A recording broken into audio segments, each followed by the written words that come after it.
Hello all, welcome to the Legal School. I'm Neelam Kejriwal and here I am to help you to understand the process or the steps that you can follow to become a successful M&A law attorney. So, you are currently a law student and you decided to become an M&A lawyer. How exactly do you go about doing this? So, in this video, we'll be talking about that. Here, I'll guide you through a 6-step procedure to become a successful M&A attorney. Step 1 will be, while you are at your law school itself, look at the theoretical aspect of the law. Like read upon the Companies Act, research and find out what are the other laws required to practice M&A. Generally, it is FEMA, CCI rule and such associated laws alongside the Companies Act. Read upon all of this so you have a theoretical base ready for you. Step 2. So here M&A law, of course, have a more practical aspect to it, which you cannot cover entirely by theoretical study. So the next and the most important step here is to get practical knowledge. Try to look for internship opportunities at law firm and in other such areas where you can intern and gain some practical knowledge. You can use this experience as a stepping stone for your future career.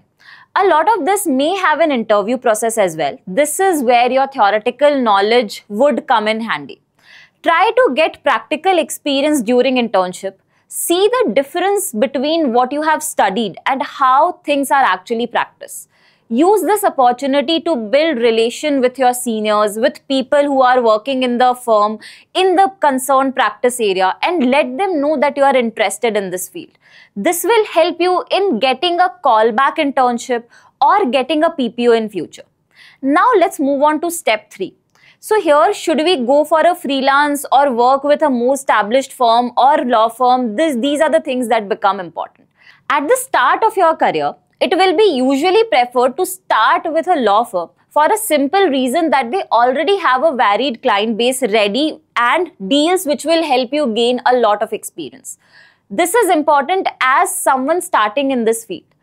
Try to work over a number of deals and over different areas like share transfer agreement, shareholders agreement, business transfer agreement, including cross-border mergers. Only this will give you an idea of different types of transaction and will give you varied knowledge that you require at this stage. M&A is more of a practical knowledge and you will get an understanding of it with more practice. Next is step 4, which is continuous upskilling and being updated with law and recent amendments at the tip of your fingers. Make sure that you are well versed with these recent laws. You can publish articles about the changes or the issues that are arising in the field, and those who are practicing in this area will come across your article and it will for sure give you certain exposure before the potential recruiters as well as the client. As we all know, Indian law does not allow lawyers to advertise. So this can be a mode through which you get yourself noticed before the potential recruiters or client. So this is your step 4.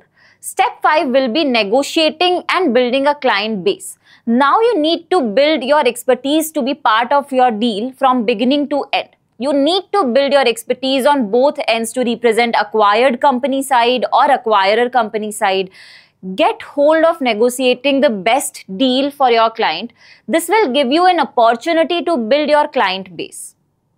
Now coming to the final stage. You have done all of this and have worked hard and have gained all the knowledge and have a client base. So the next and the most important question that you need to ask yourself is, should you continue with the law firm or start your own independent practice? If you have built enough contacts and have gained enough experience to attract client in your own name, you can actually decide to go independent and rely on extensive client base built over the years. You'll be working and attracting your own clients through the years of experience and exposure that you have received. So, if you have decided to start the journey in M&A, and I hope I was able to give you some picture of what your journey might look like. Follow this step and do let us know if your journey looks like this. Hit the like button and subscribe to our channel for more such content. Thank you.